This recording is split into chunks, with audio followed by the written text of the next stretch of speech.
We are live. We are back and ready for the third and final segment of the episode. So, Corey, are you listening to Christmas music yet? No, I am not. Is there a reason you? Yes. The reason I just started off with this because I was scrolling through Instagram while you were out, and I came across an ad for Leah Michelle's new Christmas album. She just dropped a music video, and I think this is the problem with, because I love Leah Michelle, loved her on Glee, but I think the reason she hasn't become like a pop star is because her voice is just too good. Yeah. It's like clearly for Broadway, and it's like too technically nice. Yeah, I don't think she'll be. She's been trying to do the whole pop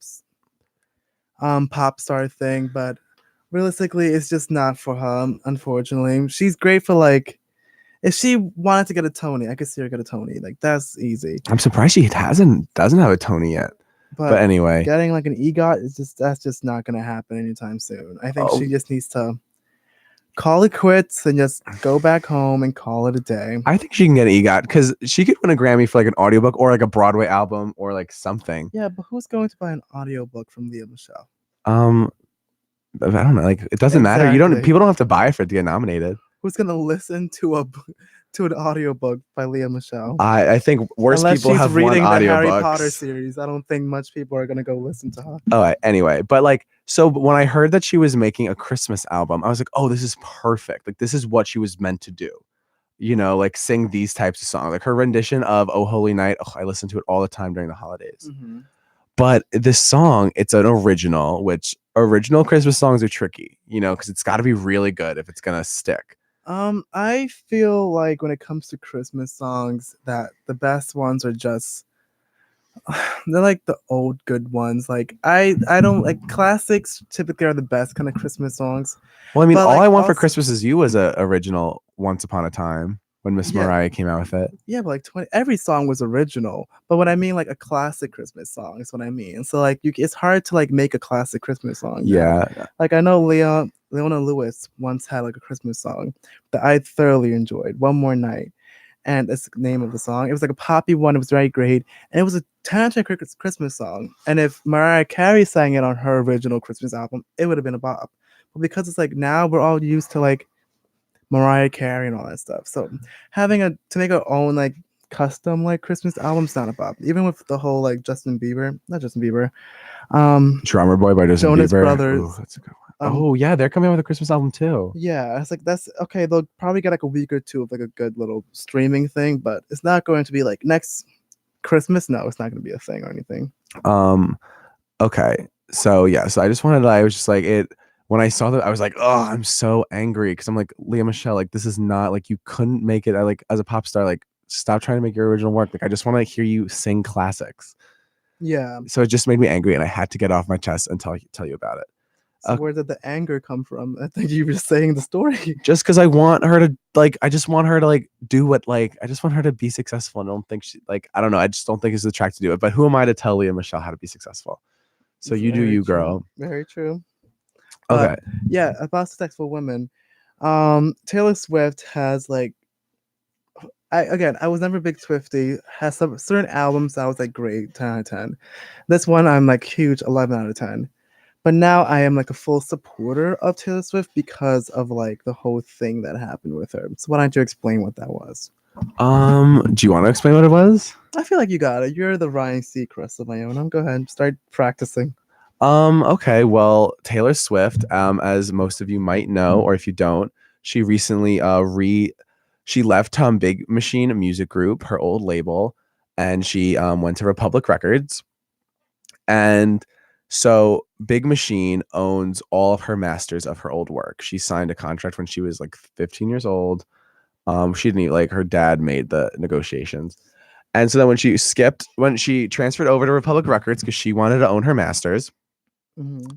And then instead of letting Taylor Swift buy back her masters, and they could have asked for so much money, like she has all the money in the world. She built that label to be what it is. They sold it to Scooter Braun, who Taylor Swift, I mean, I don't know the origin of their beef. Even through all this drama, I never really but I just know that Taylor Swift does not like him. I've heard of shady things he's done with Carly Rae Jepsen. Like I heard he's a shady guy, and so he sold Big Machine sold her masters, the rights to her masters, to Scooter. Um, and now the whole thing's a mess. Taylor doesn't own her work. All she wants to do is own her work.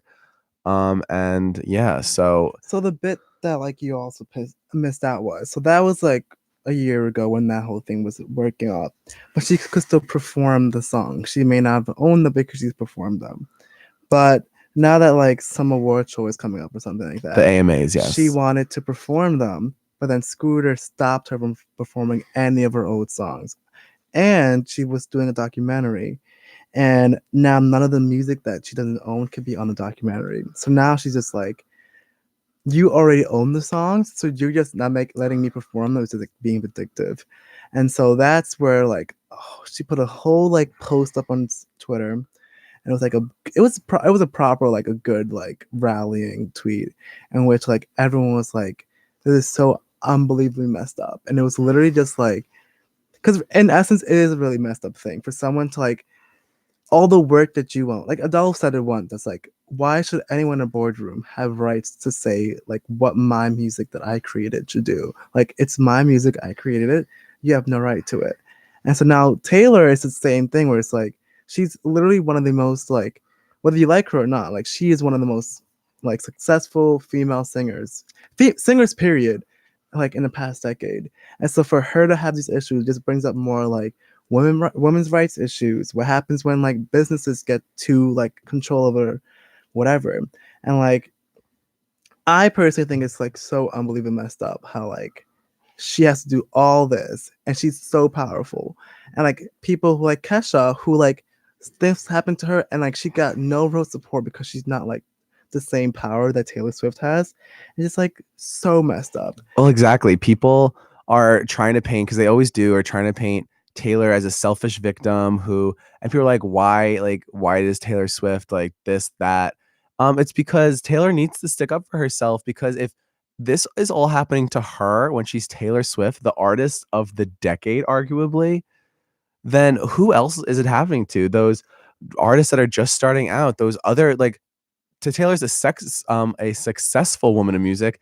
What about these like lesser successful women in music? If Taylor Swift is effed, then these girls are like also like what's happening to these other low budget like artists, you know? Taylor Swift so many times has revolutionized the whole Spotify thing. Taylor boycotted Spotify until they paid um artists per stream to help Yeah. specifically lower green artists, you Yeah. know? And that's why it's super important that like it that like it happened and like she's speaking up, but also like people like Justin Bieber and like Shawn Mendes and Shawn Mendes irks me. He literally was on Taylor put him on the Lover remix, and then he hasn't said anything yet. What gives Shawn? yeah, and like stuff like Ed Sheeran, all those people like who like they had careers before Taylor Swift, but like to say that she didn't help them would be like a lie.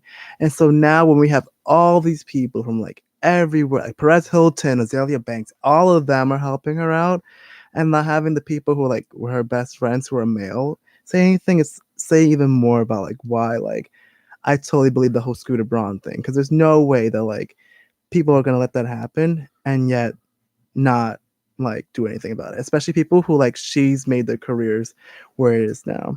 Exactly. We hashtag stand with Taylor, and we hashtag stand with Monique Samuels as well. Absolutely. Um, And we also hashtag run out of time, everybody.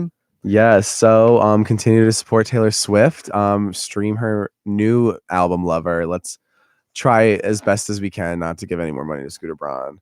Just kidding. I'll probably stream Reputation tonight. It's a great Yeah. album. But let's continue to send prayers that Taylor will win this fight, you know, change up the music industry. And we will see you next Monday. Have a great night, folks. Adios, y'all. Have a better one.